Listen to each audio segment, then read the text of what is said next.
ate ye eyanyakudde essimu ku ofiisa amukubye essasi. Akulira akabinja ka Team No Fear mu Kawempe bamukubye amasasi lwakubba ssimu mu kalippagano k'ebidduka nga tategedde nti gwagibyeko alina emmundu. Twaha Nsubuga omu ku bamenyi b'amateeka ab'olulango mu Kawempe nga poliisi y'Okalere egamba nti omu ku bakulira akabinja k'abamenyi b'amateeka akayitibwa Team No Fear ye yakubiddwa. Yatwaliddwa mu ddwaliro e Mulago okufuna obujjanjabi era eno empingo ze zamusanze. Ssentebe wa zooni ya Good Hope e Makerere Kavule Stephen Kavuma yategeeza nti abali mu kabinja ka Nsubuga baanazaala ya mu kitundu kino okuli zooni ya Sebina, Dobbi, Kigundu ne Mayinja. Yagambye nti bino Nsubuga byamutuseeko essaawa 2 ez'ekiro ku Lwomukaaga akalippagano k'ebidduka ak'amaanyi bwe kaakutte ku luguudo lw'ebbombo mu bitundu bya Makerere Kavule. Kigambibwa nti Nsubuga ne banne nga bulijjo banyakudde essimu ku musajja eyabadde mu mmotoka.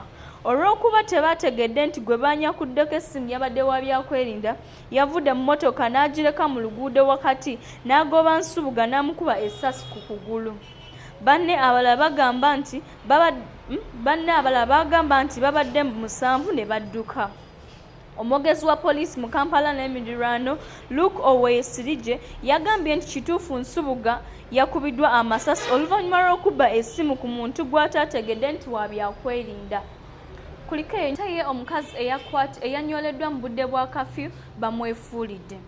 Omusirikale wa poliisi omusajja anyodde omukazi omukono ne gukyuka kyokka n'amwefuulira n'amusaba amuyiririre. Eva Katrabe owa Kampala Mukadde mu Kakajo Zone 1 ye yagudde ku kyokya bwe yagenze ku poliisi ya Kampala Mukadde okwowaabira omusirikale eyamunyodde omukono ate ne bamwefuulira ne bamuteeka mu kaduukulu. Katrabe yannyonnyodde nti nga March 9 essaawa 4 ez'ekiro yali atwala mwana we mu ddwaliro n'asanga omusirikale gwe yategeddeko erya Okero n'amunyiga ebbeere bwe yayagadde okumwetawuluzaako n'amupacca oluyi. Ekyaddiridde kwabadde kumunyoola mukono ogwa ddyo. We yayagadde okuguta n'agukyusa nga gutunudde emabega era yamaze kufuna muyunzi eyagutereeza ne guddawo. Yagenze mu ddwaliro e Mulago ne bamukuba ekifaananyi kya X-ray, abasawo ne bategeeza nti gwabadde gukyukidde mu nnyingo y'ekibegabega. Katrabe yagenze ku poliisi ya Kampala Mukadde n'aggulawo omusango ku fayiro SD 47090321. Oluvannyuma yazzeeyo okuwondera omusango kyokka n'asanga ng'omusirikale naye aguddewo omusango ng'ategeeza nti omukazi Katrabe yamukubye.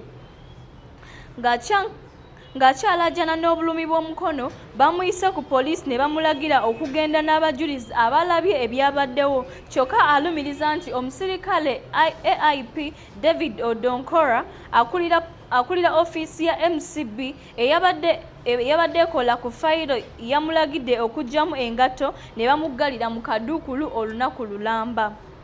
Odonkora yannyonnyodde nti omusango gwaggyibwa mu ofiisi gy'atwala kubanga Okero yaloppa ku poliisi y'e Bukesa etwala ekitundu ewali akavuyo ng'aloppa okumubbako essimu ye ne ssente emitwalo 2.